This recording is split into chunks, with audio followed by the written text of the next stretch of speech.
but and they're wonderful people. And so I've been working with these folks for a while, providing them an unredacted version of the archive we just released, meaning unredacted. It has all the names. It has 760 some whistleblowers in it. Now, if you go to the archive, you'll see, I think we have 120 some whistleblowers and witnesses, name, rank, serial number, and their video testimony. Not one or two, not five. So what's in this archive, if the Congress held hearings starting next week from Monday through Friday, 9 to 5. These are the names, May 13, 2024? Yeah, look at this. Yeah, it says 700 and some.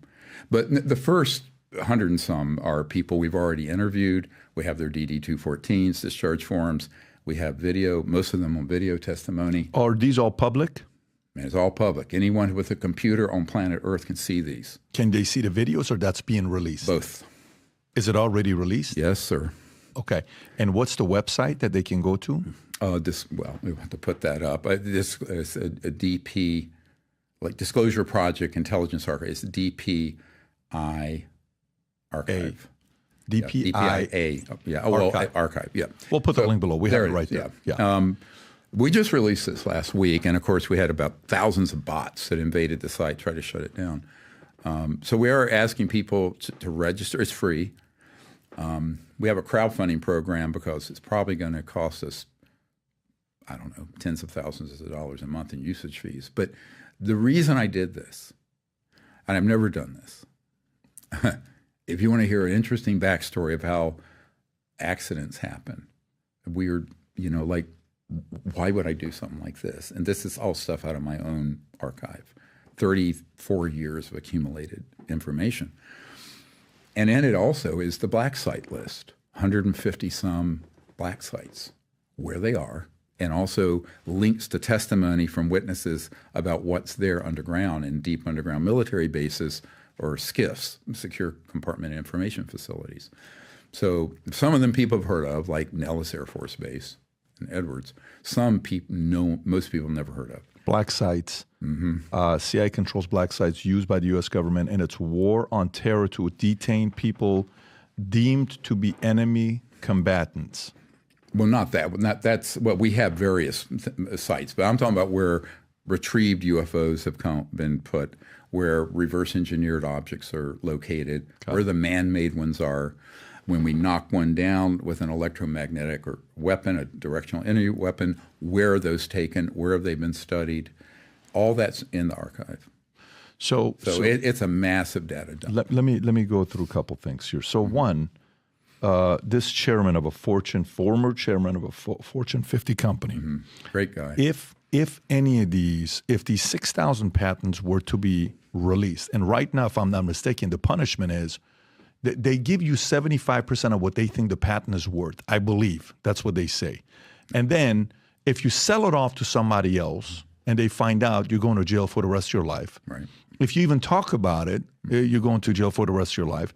Right. And if you go on Invention Secrecy Act of 1951, the way they categorize on what goes in there, right there, if you can read it, folks, the Invention Secrecy Act allows the U.S. government to classify ideas and patents under secrecy orders, which definitely restrict public knowledge of them. And at the top, if you read it, the United States federal law designed to prevent disclosure of new investigations, the opinion and technologies that in the opinion of selected federal agencies, so it's purely opinion-based, of selected federal agencies present an alleged threat, it's alleged threat, to the economic stability and national security of the United States. Okay, so energy, oil, let's just go through it. ExxonMobil right now, market cap, June 2024 is $497 billion, $500 billion company. Chevron is 284. PetroChina, 244, but that's China. India, UK, set them aside. You got a few other companies. You got BP, $100 billion companies. These are not small companies we're talking about. Shell, 218, right? I can go through a bunch of these that we know about. If these things were released, how long before these industries were wiped out? Or would it be nasty? Would it be ugly? Would it be a danger to society? Would people be doing, would protesting, riots, ugliness, power players coming in saying, you're touching my wealth, what are you doing? What would happen if this actually was to be released? Well, see, this is the tragedy of corrupt interests keeping good science away from the public for over 100 years. Yes, it's going to be very difficult. It's like an addiction. The current energy paradigm, the whole planet is now addicted to substances that are not only cancer-causing and bad for the environment, but costly, and that leaves, as I mentioned, 3 billion people with no means even to cook their food. So that paradigm should have been retired, but we can't help that. We have to take the fact this is 2024. And so what I have always said is that it has to be released and then transition. But keep in mind, let's take one example since you're getting into the macroeconomics of this. We make on the planet about 100 million motor vehicles a year. Mm-hmm. But there are 1.5 billion motor vehicles on the road, cars and trucks. So even if you retooled and twinkled your nose like Bewitched or something and retrofitted all vehicle manufacturing to these systems, it would take about 15 years. And to tool up, it'll be 5. So you're talking 20 years. Now, I'll probably be dead because I turned 69 next week. And, your children will be in college. And so even if we did it immediately, because there's a lag time, because we're not talking about, downloading an app. We're talking about heavy industry here. We're talking about public utilities. We're talking about manufacturing a box that would be at your house that would generate all the energy you need for your home, no bill, no power bill, and no pollution.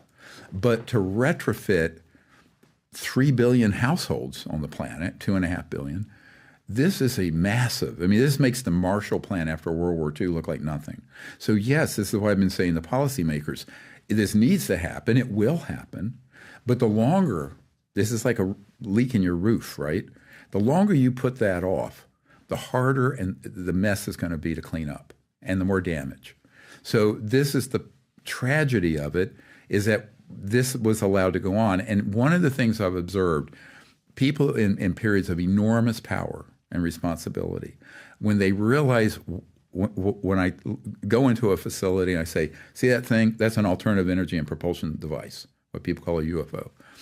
Well, once they realize what these implications are, then they get scared. They get to the edge of the table or the edge of the cliff and back off. So here we are. Now, I've spent 34 years trying to resolve this problem, literally 50% of my biological life. And it's a very heavy lift and a very dangerous lift. But, what are we going to leave to our children? Your children, I have 12 grandchildren. What are we leaving, on this planet to them? And I think beyond that, there's even a bigger issue not being addressed. Some of these UFOs or UAPs are from extraterrestrial origin.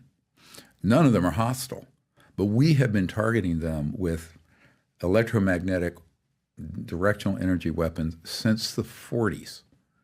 And those technologies have become more and more sophisticated. And, they have not struck back. If they did, the whole planet would come to a standstill, because I think they're fundamentally peaceful and very highly developed socially and spiritually. However, how do we know that? Well, because there have been a lot of people who've had contact, and there's no evidence otherwise. Now, there are some scary stories, what we call the stagecraft of, so-called abductions and mutilations and things like that. But those are all done by covert human programs. Those are lookalikes. We can get into that. That's there's a whole section of the archive on that. And we actually document this. I have top secret guys who come forward on the record stating point blank that they have been part of operations abducting people. And in fact, the very famous astrophysicist, Dr. Jacques Vallée, who some of his work ended up in Steven Spielberg's movie Close Encounters of the Third Kind. And he's up in his 80s now. And in 1992, he wrote a book, and he had a log entry where he had received a 1985 CIA document that outlined, for psychological warfare purposes, them using these advanced technologies that look like an alien craft and other technologies to, quote, abduct peasants in Argentina and Brazil for their psychological warfare value. Now, that's in black and white. And so people go, this sounds crazier than the myth you've been told, and it is. But why would they do that? Werner von Braun, in his deathbed in 1974, told a member of my team, Carol Rosen, that their plan is to create, eventually, an hoax, a threat from outer space, to try to unite the world, like Independence Day, the movie, in a sort of a military global junta of humans against aliens. It's all nonsense. It's BS. But it sells well. It sells movies, it sells tickets, it sells books. This is the Blue Beam, Project Blue Beam? Yeah, that related to that. And I've met with many men who've been on operationally, like literally have been operational on those programs. Now, it went from really clunky stuff, like the Betty and Barney Hill abduction. People think that was alien. It wasn't. It was us. Late 50s, early 60s. And I think President Obama was actually working on a documentary about that. And it was an interracial couple, and a very interesting story. But most people have no idea what really happened with that. And this is one of the really disturbing parts of this archive, is what are the technologies that are in the hands of these sort of monsters, and how have they used it to deceive the public, but also deceive policymakers and presidents. You know, I talked to a man named Colonel Holman, Holman. He passed away, and this was maybe 5 years ago. And he was on a committee trying to sell first Carter, who wouldn't bite, and then President Reagan on SDI, Star Wars, the Strategic Defense Initiative. And they weren't biting. And then he said, what we did, we eventually played the alien threat card. And that's when Reagan signed on to it. Now, he was prepared to do so because I'm working with an older CIA officer with a PhD. Some of his information is in the archive, but his name's redacted because we still work together. And he actually was a postdoc, had a